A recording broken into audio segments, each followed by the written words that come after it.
Evet, şimdi buranın en güzel kasabalarından bir tanesi olan Rickwear'a geldik. Rickwear tam bir ortaçağ kasabası, masalsı evleriyle meşhur. İnanılmaz güzel bir yer. Özellikle işte şu anda yeni yıl döneminde, Christmas döneminde gerçekten çok güzel oluyor. Hazırsanız hadi gelin hep birlikte bu güzel kasabayı keşfedin, bu güzellikle birlikte görelim derim ben. Hemen şurada eski belediye binasının içerisinden giriyorsunuz. Yukarıya kadar çıktığınızda orada bir saat kulesi var, çan kulesi var. Oraya kadar inanılmaz güzel bir sokak, inanılmaz güzel bir kasaba. Dediğim gibi kendinizi böyle bir masal dünyasında hissedebilirsiniz içeriye girdiğinizde.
Gerçekten sokaklarda yürürken kendinizi böyle bir masalın içerisinde böyle sanki eski çağlara ışınlanmış gibi hissediyorsunuz.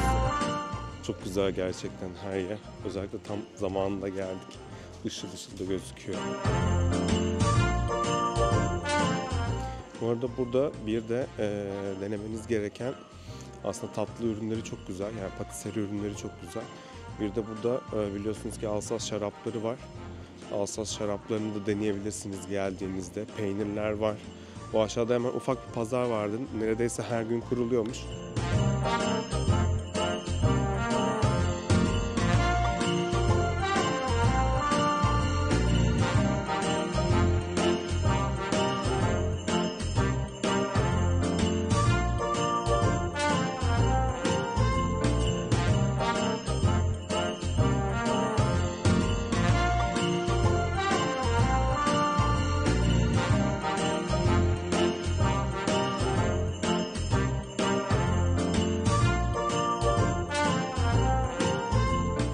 Artık burada her şey böyle Almanya, işte Fransa, İsviçre böyle bir karışık olduğu için İsviçre peynirlerini burada da deneyebilirsiniz.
gezimize devam ediyoruz.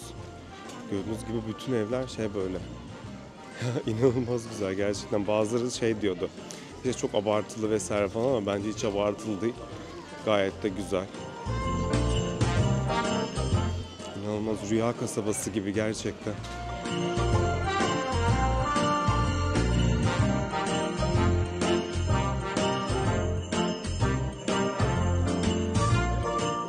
Şöyle bir tatlıcı bulduk arkadaşlar. Şöyle tatlılar var. Şimdi bunlardan sipariş ettik. Bir tanesi krokanlı, bir tanesi de çikolatalı. Evet bakın sipariş ettiğimiz şu krokanlı. Bir de çikolatalı. Şimdi onların tadına bakacağız. Evet mikrofonu tam şurama taktım. Az önce aldığımız çikolatanın tadımını yapalım.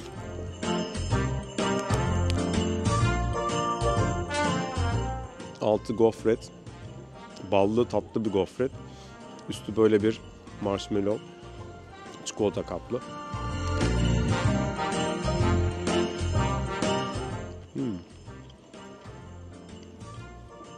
Güzel. Şimdi diğerini deniyorum. Evet şimdi krokanlıyı deniyoruz. Bakalım nasıl tadı. İkisinin arasında çok bir fark yok bence. Ama bana biraz tatlı geldi şu an. Bu kadar yedikten sonra. Bu arada her yerde buranın şarapları satılıyor. Onları da deneyebilirsiniz. Aynı zamanda sıcak şarap da var. Onları da mutlaka deneyin buraya geldiğinizde. Şimdi biraz daha böyle kasabayı gezelim. Öyle o zaman gezimize devam ediyoruz.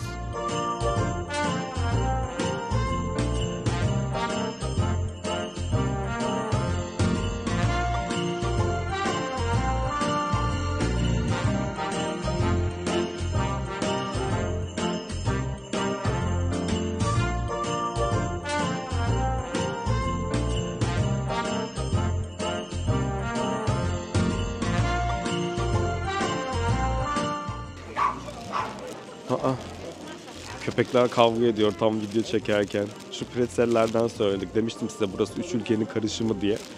O yüzden pretzelimizi de aldık. Böyle üzeri susamlı haşhaşlı bir pretzel vardı. Şimdi sizlerle onu deneyelim.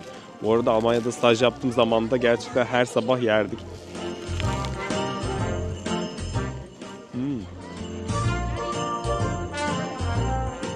Çok güzel ya. Çıtı çıtı. Şimdi bunu yiyerek biraz sokakları gezelim.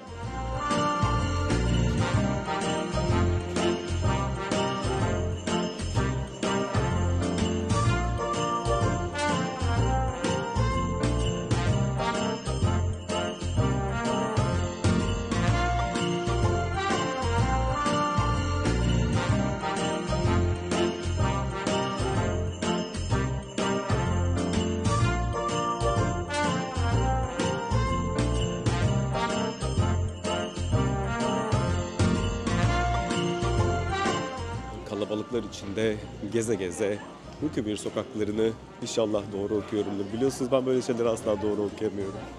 Bir de o kadar çok karışık ki yani özellikle Almanca zaten benim hiç çözemediğim bir dil oldu. Üniversitede de öyle oldu, kursta da öyle oldu. Hala çözebilmiş değilim Almancayı.